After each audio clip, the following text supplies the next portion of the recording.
पिरालो गुज़िरियल रात जो देर सां पिरालो थाणे जे हद गाड़ी मोरी शहर जे दुआ कॉलोनी में नामालूम शरपसंद जवाबदार दिलशेर खेरड़ो जे बंद पियल घर के बाहि ॾेई फरार थी विया, जंहिं सबबि बाहि लॻण जे नतीजे में घर में पियल समूरो सामान घर जे हिक कमरे में ख़ारकुन सुकाइण लाइ रखियल 3000 तॾा पिणु सड़ी विया।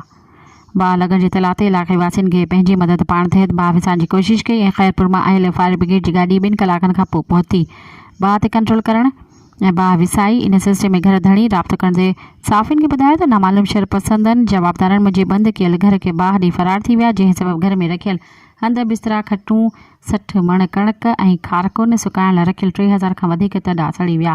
बाहि सबबि 10 लख खां वधीक जो नुक़सानु पहुतो आहे। हुननि आला इख़्तियारनि खां जवाबदारनि जी गिरफ़्तारी जी घुर कंदे इंसाफ़ जो मुतालबो कयो आहे।